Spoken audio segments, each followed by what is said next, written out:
Bonjour à tous, je continue à vous partager des extraits du livre du cardinal Ratzinger, Foi chrétienne hier et aujourd'hui.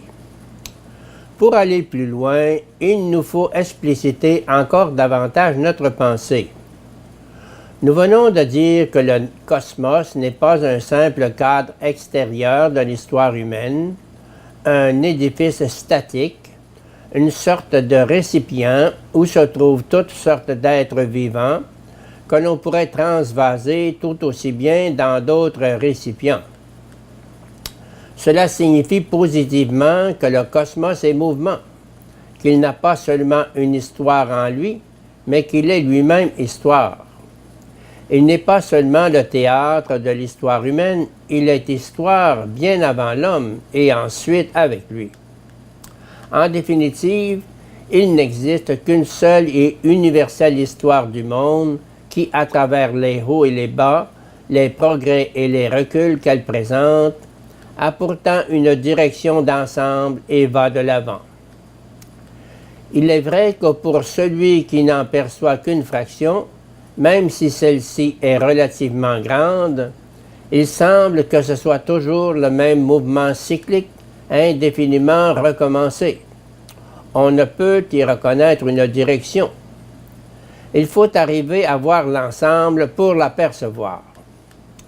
Or, dans ce mouvement cosmique, comme nous l'avons déjà vu, l'esprit n'est pas un quelconque produit secondaire et fortuit de l'évolution sans signification pour l'ensemble.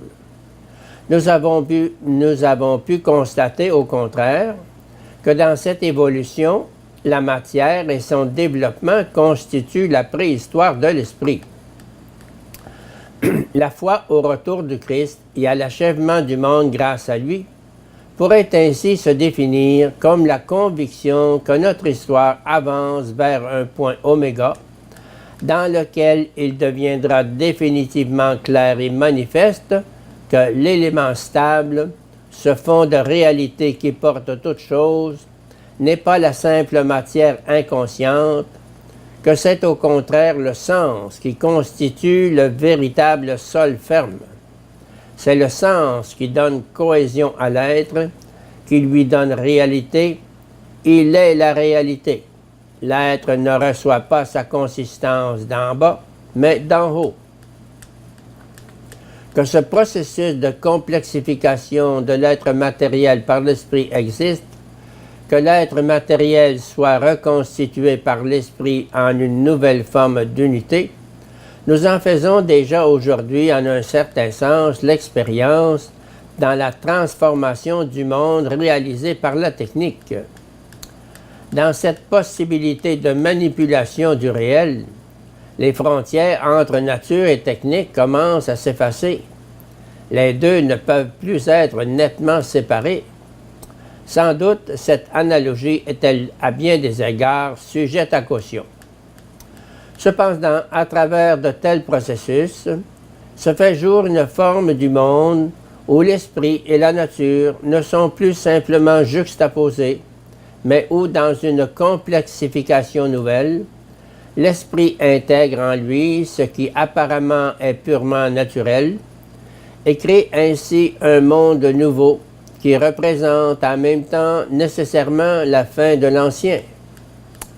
Bien sûr, la fin du monde à laquelle croit le chrétien est tout autre chose que la victoire définitive de la technique.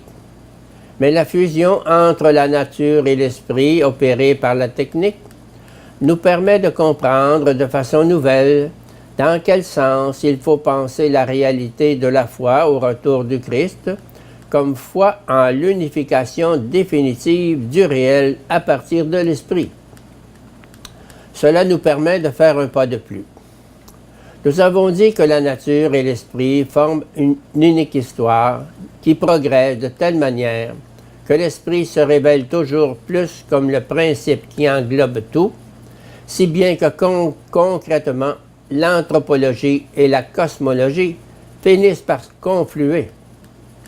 Or, cette affirmation de la complexification croissante du monde par l'esprit signifie nécessairement son unification autour d'un centre personnel, car l'esprit n'est pas une chose indéterminée. Là où il existe dans son authenticité, il existe comme individualité, comme personne. Il y a sans doute quelque chose comme un esprit objectif, un esprit investi dans les machines, dans des ouvrages de toutes sortes. Mais dans tous ces cas, l'esprit ne subsiste pas dans sa forme originelle. L'esprit objectif provient toujours de l'esprit subjectif.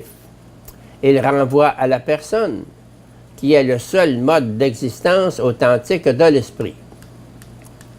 Affirmer que le monde progresse vers une complexification par l'esprit, c'est donc affirmer que le cosmos progresse vers l'unification dans une sphère personnelle.